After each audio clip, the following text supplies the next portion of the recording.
Pues deia que bona tarda a totes i bona tarda a tots, que és un plaer acompanyar-vos en aquesta jornada feminista, també una responsabilitat i un luxe compartir aquesta taula amb totes vosaltres, escoltar-nos i aprendre plegades i reflexionar plegades sobre els molts desafiaments que tenim com a feministes, molts dels quals estan representades en aquesta taula. M'heu demanat que parli dels tractats i del feminisme. He de dir-vos que tenia en ment que no me tocaria la primera a parlar i hi ha algunes coses que donava per parlades, però que crec que tant la Helena com la Georgina insistiran en ello. Jo començo dient, quan parlo sempre de tractats, d'aquests tractats, continuo sempre reivindicant mirades feministes sobre aquests tractats. Les vindico perquè falten, perquè manquen aquestes mirades feministes. I les reflexions i les accions feministes són absolutament necessàries per entendre bé el significat profund d'aquests tractats, per acumular la força social necessària per a derrotar-los, però també per a situar la lluita contra aquests tractats en una perspectiva antisistèmica, en una perspectiva d'alternatives al capitalisme, perquè les dones no volen continuar sent el sosteniment invisibilitzat del sistema. I també dic sempre que aquests tractats, però també l'austeritat i també el deute, ens interpel·len sobre les nostres prioritats i les nostres agendes feministes, sobre el caràcter emancipatori dels nostres feminismes. Parlar dels tractats és, evidentment, parlar del neoliberalisme, parlar de la pisonadora de les transnacionals, però també és parlar de la Unió Europea i de la necessitat urgent que tenim de polititzar aquest tema, de dotar-nos d'un discurs crític majoritari. Sobre aquesta UE antidemocràtica, del secretisme i l'opacitat de les portes giratòries i la influència dels lobbies, de la UE que envaeix competències de l'Estat, però sobretot que ens allunya de la capacitat de decidir sobre les nostres condicions de vida, perquè col·loca les decisions econòmiques i polítiques cada vegada més amunt, cada vegada més allunyades de la nostra capacitat de controlar i d'intervenir. D'aquesta UE neoliberal, al servei totalment volcada al servei dels interessos del gran capital, i dic que derrotar aquests tractats és derrotar una part fonamental d'aquesta construcció neoliberal i antidemocràtica. Normalment, quan parlem dels tractats, tenim al nostre cap aquells que ens impacten directament com a poblacions europees. És a dir, parlem del CETA, parlem del TTIP, parlem del TISA i, com a molt, afegim el Tractat Transpacífic. Però la Unió Europea està darrere de molts altres tractats, sense anar més lluny, el que s'acaba de ratificar el passat dia 11 amb l'Equador. I, de fet, des de fa més de 2 anys, la negociació d'aquests tractats constitueix un pilar fonamental de les polítiques comercials de la Unió Europea. I quan ens enfrontem al TTIP, al CETA, al TISA, ens hem d'enfrontar també a aquests altres tractats, a aquest model de comerç i d'inversió que és depredador, que és vulnerador dels drets, de tots els drets, que practica la UE i les transnacionals europees, les catalanes també, allà on s'instal·len, i construir o reconstruir una solidaritat internacionalista forta que neix de compartir aquestes lluites. El TTIP, el Tractat de Comerç i Inversió que negocien la Unió la Unió Europea i els Estats Units, que la socialdemocràcia europea va donar per mort aquest estiu com una estratègia desmobilitzadora per colar el CETA, sobre el que s'està parlant molt amb el tema del Trump, etc. Pot ser que les sigles TTIP estiguin mortes, en tot cas no les ha matat ni la socialdemocràcia ni el Trump. Si estan mortes és perquè les han matat les mobilitzacions populars, però el contingut no crec que estigui per res oblidat i mort. El CETA, que ha estat, com sabeu, al centre de les mobilitzacions populars d'aquesta tardor en resistència, i que malgrat la imposició autoritària una vegada més al Parlament Való i tot el que està passant aquests dies en el Parlament Europeu, jo crec que són més necessàries que avui que mai les mobilitzacions per intentar aturar-lo. I el TISA, del que sabem, continuem sabent molt poquet, molt poca cosa. El TISA és el Tractat sobre la liberalització dels serveis. És un tractat molt perillós, sabem molt poqueta cosa, però el tindrem sobre la taula segur el 2017 i el 2018. Tots són tractats molt perillosos, anomenats tractats de segona generació, perquè no eliminen barreres arancelàries, sinó que eliminen o desregulen drets i normatives, i són tractats que afecten a totes les articulacions de la vida quotidiana. Com diu la Silvia Federici, canvien la condició primària de la reproducció social i la canvien d'una manera que ens separa radicalment, que ens separa dels recursos, que ens separa de les polítiques, que ens separa inclús de les pròpies activitats. Són projectes d'explotació, projectes de disposició i projectes de dominació d'un capitalisme brutal que pretén el control total de la societat i imposar-nos l'empresa com a únic horitzó de les nostres vides. Ja en l'any 94, el primer president de l'Organització Mundial del Comerç parlava dels TLCs, els tractats de lliure comerç, com l'esforç necessari per aconseguir la constitució global del capital. I si passen aquests tractats, estan molt a prop d'aconseguir-lo. Aquests tractats tindran uns efectes globals, perquè no s'afectaran només a Europa, als Estats Units, a les poblacions d'Europa, als Estats Units, afectaran a tothom, perquè dissenyen àrees de lliure comerç més aviat d'impunitat de les transnacionals capaces d'imposar-se les seves regles a la resta del món. I de fet aquest és un dels seus objectius. El Tratado Transpacífico tiene como objetivo claro plantar cara a China i lo explicitan quan parlen d'ell. Nosaltres estem sota els efectes de les polítiques d'austeritat i de les mesures antisocials imposades a Grècia i al sud d'Europa. Jo crec que Elena ens podrà parlar d'aquest tema més que jo.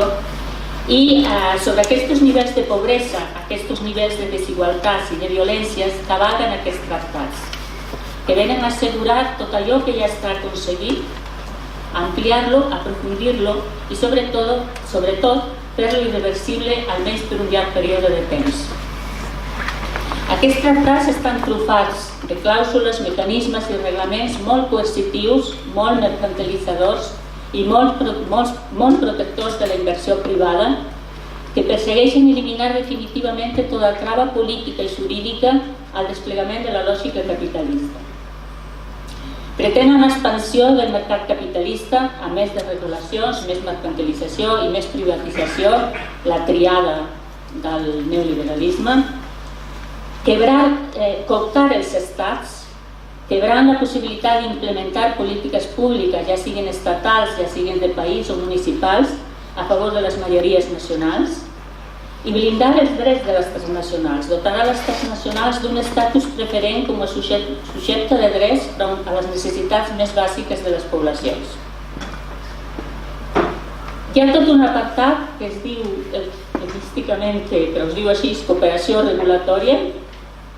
És un apartat molt central, és un dels governs dels tractats. I en aquest apartat s'utilitzen molts termes com convergència, harmonització, reconeixement mutu, que en realitat són eslògans semàntics, perquè la veritat és que van molt més enllà de la flexibilització de les normes existents, pretenen directament reescriure-les.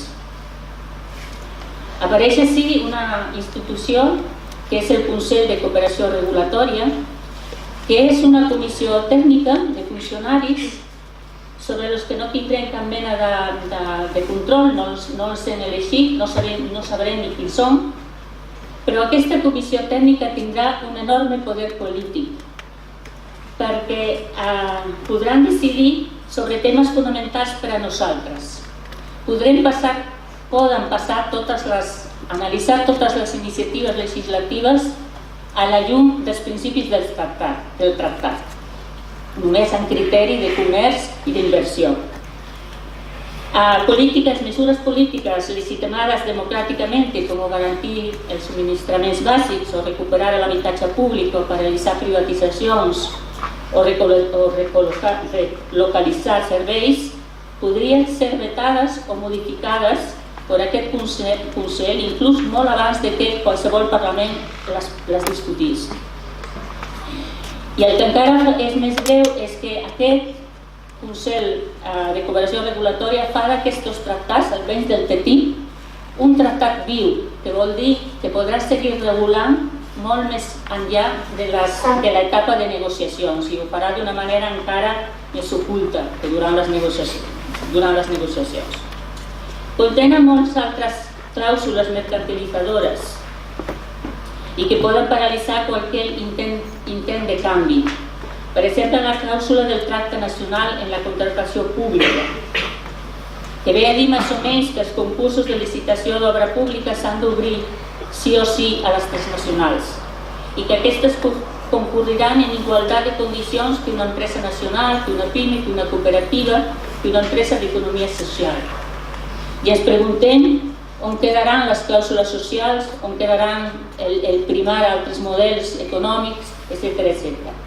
La clàusula del Trinquete, que no sé com es diu en català, però que diu això de que el que està aconseguit està consolidat per sempre i no es pot revertir. I això podria significar moltes dificultats, per exemple, per a remunicipalitzar la gestió de l'aigua o per a revertir la privatització de la sanitat. Quan dic que no es pot revertir, es pot revertir pagant la indemnització que les empreses demanarien. Hi ha una altra clàusula també molt perillosa, que és la de la neutralitat econòmica, que planteja que si en un sector determinat de serveis hi ha oferta pública i privada, com passa per exemple en la nostra sanitat o la nostra educació, tindran el mateix, tant el sector privat com el públic, tindran el mateix accés als ajuts públics. Si tot això fora poc, encara ens queda l'IFS, l'antic ISDS, el mecanisme de resolució de conflictes empresa-estat. Aquest és, sens dubte, l'aspecte que no és conegut i el més controvertit dels tractats. Una empresa transnacional pot denunciar un estat, no a l'inrevés, per qualsevol iniciativa legislativa, sigui el nivell que sigui, si considera que perjudica les seves inversions i la seva previsió de guanys futurs. I ho pot fer acudint a un tribunal d'arbitratge privat, demanant indemnitzacions milionàries que estan sent un malson per a molts estats, i també ho serà per a l'estat espanyol, perquè durant l'any passat ha tingut més de 15 demandes d'aquest tipus. Això és un xantatge i una extorsió als estats i suposa la privació i la privatització de la justícia. Privació de la justícia perquè és enormement asimètric. Mentre que les empreses transnacionals desterritorialitzen els seus drets i poden acudir al dret internacional, al règim jurídic dels estats i a aquests tribunals privats, els col·lectius o les comunitats afectades només ho podran fer a la justícia ordinària del seu país i no sempre. I privatització de la justícia, perquè aquests tractats completen la construcció d'allò que Juan Hernández Zubizarreta i Pedro Ramiro de Humal anomena l'arquitectura de la impunitat jurídica de les transnacionals, és a dir, un ordre jurídic privat, opac, que actua només amb criteris de comerç i d'inversió i que han anat construint a través de molts tipus de tractats i acords de tot tipus i que blinda, com us deia abans, els drets de les transnacionals. I aquesta impunitat no és només el blindatge dels drets, és també la manca quasi total d'obligacions i la manca de control sobre aquestes obligacions. És impossible entendre el poder que tenen avui les transnacionals i la construcció d'aquesta impunitat sense la complicitat de les institucions financeres internacionals i dels estats, de l'estat matriu que les donen tot tipus de suport i converteixen els seus interessos en interès públic, i dels estats receptors que actuen en aliança total amb elles, amb les transnacionals, i en contra dels seus pobles. Tenim com a exemple Mèxic, el model d'estat al que les transnacionals aspiren. Aquest mes d'octubre, a finals de mes d'octubre, s'han mogut algunes coses en aquest sentit. Segurament heu sentit parlar de la campanya desmantellant el poder de les transnacionals i aprofitant la reunió de la Comissió de Drets Humans de la ONU han estat tractant d'aconseguir un tractat vinculant que obligui a les transnacionals a respectar els drets humans. I també segurament heu sentit, ho sabreu millor que jo, que el Parlament de Catalunya ha aprovat la creació d'un centre d'avaluació dels impactes de les empreses catalanes a l'exterior. Ja veurem què dona de sí tot això. Però les lluites contra aquests tractats no són lluites entre partidaris del lliure comerç i els trasnochados, tan trasnochados quan no d'extrema dreta proteccionistes. El terme lliure comerç és una troballa molt bé, que les va molt bé al neoliberalisme. És un d'aquests termes que sona bé, que oculta el conflicte i que té èxit. Però ni estem parlant de comerç ni estem parlant de llibertat, estem parlant d'altres coses. I no estem parlant que uns són desregularitzadors i altres són proteccionistes, uns són desregulen el que els interessa i protegeixen el que els interessa també. Vull dir, no, les lluites contra aquests tractats no formen part d'això. Les lluites contra aquests tractats formen part de les lluites de les majories populars per a protegir-se de les saquejades socials provocades per la constante mercantilització de les vides, pel permanent conflicte entre l'acumulació del capital i la sostenibilitat de les vides. I este conflicte és tan antic com el capitalisme. Aquestes lluites són les nostres lluites de cada dia, la nostra realitat quotidiana, les lluites per a decidir sobre els nostres cossos, a viure una vida lliure i lliure de violències masclistes, el dret a la salut, a l'educació, a un treball digne, un treball remunerat digne, a la vivenda, a l'aigua, a l'aire, a la sobirania alimentària i tantes d'altres contra la precarització constant de les nostres vides. I són justament aquestes lluites les que poden derrotar aquests tractats. Aquest conflicte capital-vida està travessat per múltiples desigualtats, no només les desigualtats de classe, també les determinades per l'heteropatriarcat i d'altres. Situar el nostre anàlisi dels tractats com a instruments d'aquest conflicte entre el capital i la vida ens permet polititzar un terreny de conflicte invisibilitzat però fonamental per al sosteniment del sistema, perquè és on s'ajusta el sistema, que són els treballs de cura de les vides i els recursos de la natura. Visibilitzar-los és fonamental per enfrontar el capitalisme, els seus tractats i els altres mecanismes de dominació. Entendre el nostre paper com a dones, les nostres demandes, les nostres lluites i per acumular, com ho deia abans, forces socials necessàries per a derrotar-nos. No es pot construir res de nou si no enfoquem aquest tema. Per enfrontar-nos com a feministes a aquests tractats necessitem aprendre de les experiències de les dones i les feministes del sud global, de manera particular de les Amèriques. Comprendre que l'expansió de la frontera de la mercaderia cap als espais de vida és una guerra, i és una guerra real, no metafòrica, contra les dones. Les transnacionals continuen avui dia expandint-se a costa dels cossos i de les vides d'aquelles i d'aquells que tenen cura de la vida i de les defensores dels drets humans, ho veiem cada dia. I és una guerra perquè elles ocupen aquests espais, perquè són les comunitàries, les arraigades a la terra i al territori, les que conserven la biodiversitat del planeta, la sobirania alimentària, són les defensores dels rius, les que en definitiva obstaculitzen l'acumulació capitalista. I són també, quan tot falla, les últimes responsables de sostenir les vides permanentment despreciades i depreciades. D'aquesta responsabilitat i d'aquesta guerra ens parlen els feminicidis, les maquiles, la presència massiva de les dones i les migracions cap al nord, la trata i la prostitució forçada, la mercantilització dels cossos i els cicles de la vida. Tornar una i una altra vegada al NAFTA, al Tractat de l'Amèrica del Nord, que porta més de 20 anys de vigència i que va marcar un abans i un després en les polítiques neoliberals. Va ser la primera vegada que es va crear una gran àrea de lliure comerç.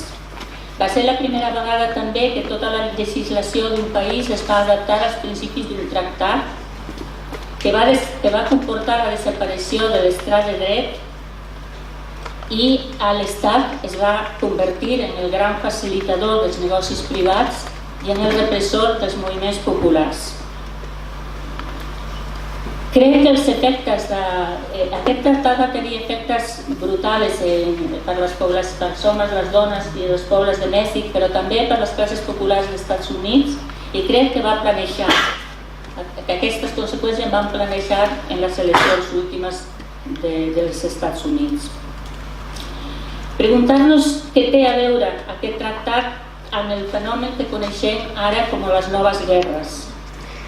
Aquestes noves guerres que porten la paraestatalització, el control de la societat per corporacions d'homes armats, grups mafiosos, càrtels de la droga, bandes armades, que actuen al marge de l'Estat perquè l'Estat ja és pura ficció.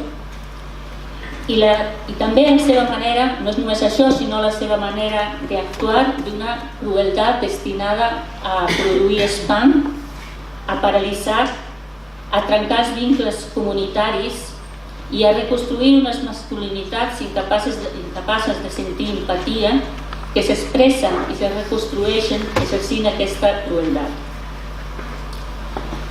Els cossos de les dones com a camp de batalla on s'expressa aquesta masculinitat hiperviolenta i hiperpatriarcal i també s'expressa el caràcter depredador del capitalisme explícit. Crec que tenim que seguir bastant les reflexions de Rita Segato. Ella parla de violència expressiva, fa una interpretació de lo que signifiquen els feminicidis de Ciudad Juárez, i suposo que el coneixeu, però podeu baixar un llibre per internet que es diu La escritura en el cuerpo de las mujeres asesinadas en Ciudad Juárez, territorio, soberanía y crímenes de segundo estado. Mereix molt la pena llegir-lo. I preguntar-nos si aquest és el model cap al que anem. I tan important com preguntar-nos, com per comprendre que tenen a veure aquests tractats amb tots aquests fenòmens que he dit abans, és entendre que en les resistències de les dones hi ha formes col·lectives d'organització de la vida quotidiana fora del mercat capitalista, hi ha contrapoder i hi ha recuperació de sobiranies. I que la història d'aquestes resistències, de les experiències col·lectives i dels coneixements acumulats en relació al sosteniment de les vides, per exemple les lluites per la terra, però també les olles col·lectives o les tontines o tant d'altres, són part essencial de les resistències al capitalisme, no sempre reconegudes.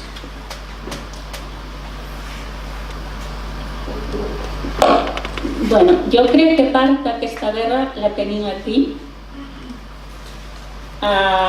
Ara estem veient com es dilueixen les responsabilitats col·lectives del sosteniment de les vides i com aquesta responsabilitat es trasllada a les llars on s'invisibilitza, es feminitza i es naturalitza mitjançant un discurs, i no només un discurs ideològic, feminista, biologicista i profundament antifeminista destinat a imposar-nos al menor cost possible els drets del capital i l'apropiació d'allò públic comú i la dissolució dels teixits socials.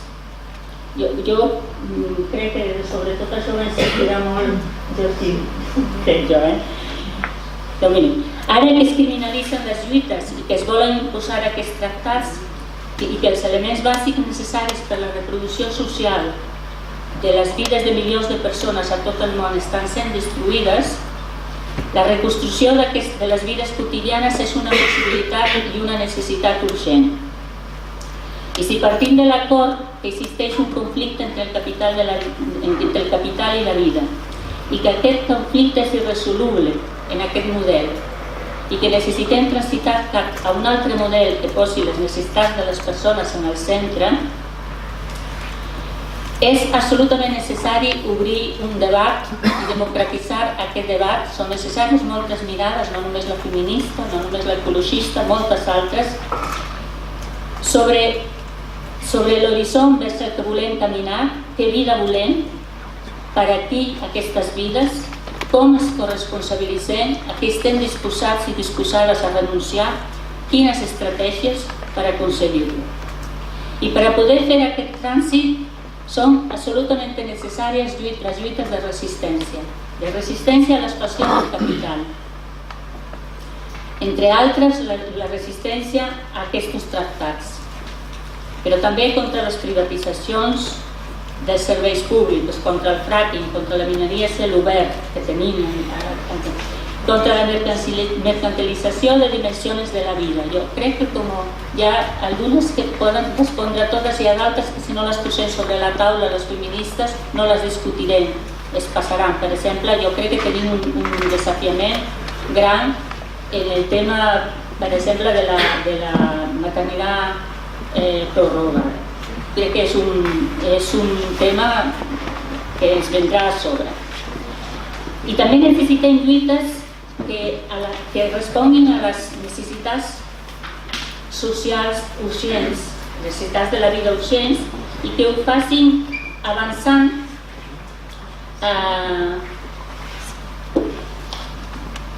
mitjançant formes desmercantilitzadores i col·lectives que es permeteixen disputar sobiranies i autonomies personals i col·lectives per a decidir sobre el nostre present i sobre el nostre futur, disputar la primacia de la sostenibilitat de les vides com a lucre privat, disputar els sabers de les dones i els pobles per el pensament corporativitzat, disputar, en definitiva, en una frase de Gonzalo Fernández de Humal també, una frase que a mi m'agrada molt perquè conté moltes coses, disputar el ser, el saber i l'estar de les transnacionals.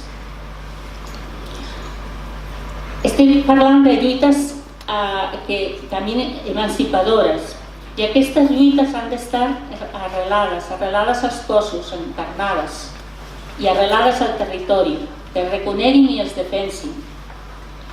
Han de qüestionar el model productiu i de consum, que no podem manifestar que no podem seguir cegues al que hi ha darrere del nostre menjar, de la nostra roba, del nostre mòbil, i que la nostra dignitat no pot ser construïda a costa de la de les altres, ni tampoc a costa dels recursos del planeta. Han de ser lluites que serveixen per polititzar les llars. A l'espai on es realitza més de la meitat dels treballs necessaris per sostenir el sistema i que és l'espai per excel·lència de l'heteropatriarcat. Repartir temps, tarees i recursos, i aquí necessàriament estic parlant de que algú ha de fer coses que abans no feia, algú ha de renunciar a coses que abans tenia. I hi ha que responsabilitzar-los de la sostenibilitat de les vides. Polititzar, en paraules de Maya Pérez Orozco, les experiències quotidianes de les dones que sostenen les vides menyspreades i que construeixen una força enorme per una altra economia i altres vides en harmonia amb les humanes, els humans i les altres vides del planeta. I ho deixo aquí perquè ja crec que he esgotat el temps.